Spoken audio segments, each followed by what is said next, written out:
Transmedia forum आपका स्वागत करता है। लाइक एंड सब्सक्राइब कर दीजिए। जितने भी एग्जिट पोल के सर्वे आए हैं, जितने भी एग्जिट पोल प्रिडिक्ट कर रहे हैं कि मोदी गवर्नमेंट जो है, नरेंद्र मोदी, वो 3.0 फिर से एक बार अपनी गवर्नमेंट फॉर्म करने जा रहे हैं। सारे एग्जिट पोल मैं आपको दिखा दूं यहाँ पर। सारे एग्जिट पोल जो है वो दावा कर रहे हैं कि मोदी गवर्नमेंट 370 प्लस सीटें इस बार जो कि चुनाव हुए हैं 2024 के लोकसभा, उसमें ला सकती है और एक बहुत बड़ी मेजॉरिटी से गवर्नमेंट अपनी दिल्ली में फिर से बना सकती है।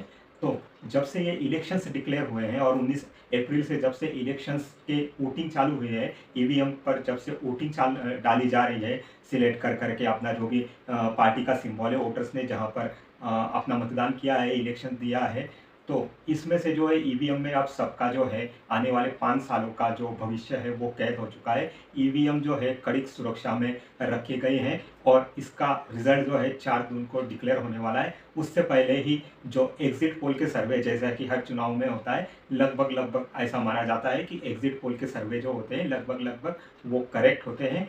कहीं 19-20 हो सकता है, कहीं कभी कभी ये उल्टे होते हुए भी दिखाई देते हैं, लेकिन जितने भी सर्वे आए हैं उसमें बताया जा रहा है कि एनडीए जो है, BJP lead NDA, Narendra Modi जो है तीसरी बार फिर से प्रधानमंत्री पद की शपथ ले सकते हैं और आने वाले 5 साल तक 2029 तक प्रधानमंत्री पद पर रह सकते हैं। अब ये जो 6 महीने से इलेक्शन का जोर शोर से कैंपेन चालू है, एनडीए वर्सेस इंडिया अलायंस, इसमें जितने भी इंडिया अलायंस के ज़्यादातर नेता लोग थे, राहुल गांधी, सोनिया गांधी, केजरीवाल, शरद पवार, फारूक अब्दुल्ला, महबूबा मुफ्ती और साउथ के जो एम के स्टैलिन से लेके जितने भी लीडर्स थे, ममता बनर्जी भी कभी कभी इसमें शामिल होना चाह रही थी और नीतीश कुमार भी इसमें शामिल होना चाह रहे थे, क्योंकि नीतीश कुमार का ही ये जो इंडिया अलायंस ये आइडिया था। बट जब नीतीश कुमार इंडिया अलायंस से बाहर हो जाते हैं और एनडीए में चले जाते हैं, तब से ही इंडिया अलायंस का भविष्य जो है खतरे में दिखाई दे रहा था और तब से ही चुनावी पंडित जितने हैं वो सारे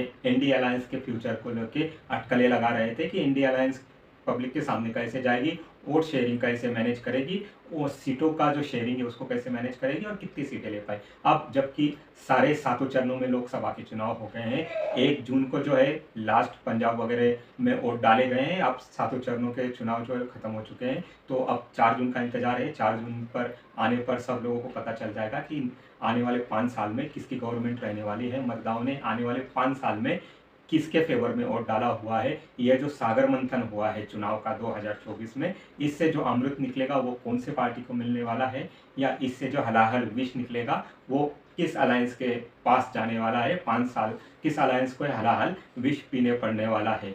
तो ये जो 3-4 महीने में जितनी भी रैलियाज या जितनी भी रोड शोज या जितनी भी पार्टी वर्कर्स का एफर्ट्स, काम या जितनी भी मेहनत है, ये 4 जून को दोपहर तक लगभग क्लियर हो जाएगा कि कौन सी पार्टी अगले 5 सालों में इंडिया पर रूल करने वाली है, इंडिया की गवर्नमेंट चलाने वाली है। दूसरी खबर यह है कि आंध्र प्रदेश और तेलंगाना की जो जॉइंट कैपिटल थी हैदराबाद, अब वो आंध्र प्रदेश की कैपिटल नहीं रहेगी। आपको पता ही होगा, तेलंगाना जो है हैदराबाद से 10-12 साल पहले अलग करके एक अलग स्टेट बनाया गया था और तभी तेलंगाना की राजधानी हैदराबाद थी। आंध्र प्रदेश की कोई राजधानी नहीं थी। तब चंद्रबाबू नायडू ने सोचा था कि अमरावती नाम की एक सिटी डेवलप करेंगे, एक कैपिटल डेवलप करेंगे और उसको आंध्रा की राजधानी बनाएंगे। बट चंद्रबाबू नायडू की गवर्नमेंट जब से पावर से जाती है, तब से जो जगनमोहन रेड्डी की गवर्नमेंट आती है, वो अमरावती का जो प्लान है एज अ कैपिटल बनाना, उसको ठंडे बस्ते में डाल देती है। उसके बाद से जगनमोहन रेड्डी ने 3 कैपिटल सजेस्ट की हुई थी। विशाखापट्टनम दूसरी कैपिटल सजेस्ट की थी, विशाखापट्टनम के बाद कूनूर, और तीसरी सजेस्ट की थी, ऐसे कोई तीसरी एक और सजेस्ट की थी, जिसमें कि आंध्र प्रदेश का जो भविष्य है लटका रह गया था। उसके बाद वो कौन सी कैपिटल बनाना चाहते हैं उसको फुल एंड फाइनलाइज नहीं कर पाए। लास्ट वो विशाखापट्टनम को सिलेक्ट करना चाहते थे, but Visakhapatnam already coastal city है जो कि डेनली पॉपुलेटेड एरिया है, तो उसको एज ए न्यू कैपिटल कैसे वो डेवलप कर पाएंगे, वो सारे प्रश्न चिन्ह उस पर लग गए थे। अब ये जो 10 साल का जो एक लॉ बना था कि जॉइंट कैपिटल रहने वाली तेलंगाना और आंध्र प्रदेश की हैदराबाद, अब वो 10 साल हो चुके हैं। 2 जून 2024 को इसके 10 साल कंप्लीट हो गए। अब आंध्र प्रदेश की कोई ऑफिशियली राजधानी नहीं है, कैपिटल नहीं है। तेलंगाना की जो कैपिटल है वो हैदराबाद है। अब हैदराबाद जो है तेलंगाना को बिलोंग कर रही है। आंध्र प्रदेश अभी भी स्ट्रगल कर रहा है, अपने 10 साल बनाने के बाद भी स्ट्रगल कर रहा है एक कैपिटल के लिए। तो हमारे पॉलिटिशियंस लोगों ने बिना सोचे समझे 10-12 साल पहले जो एक फैसला लिया था कि नया एक स्टेट बनाया जाए, उसका उनके पास क्लियर विजन नहीं था कि ये नया स्टेट बनता है तो इसकी कैपिटल क्या रखी जाएगी। क्या ये भी कैपिटल कन्फ्लिक्ट में चली जाएगी चंडीगढ़ के जैसा, जिसमें हरियाणा और पंजाब दोनों क्लेम करते हैं कि चंडीगढ़ उनका है। अब ये दूसरा एक क्लेम चालू हो जाएगा, क्योंकि आंध्रा ने अभी तक राजधानी बनाई ही नहीं है, उनका लेजिस्लेटर बना ही नहीं है।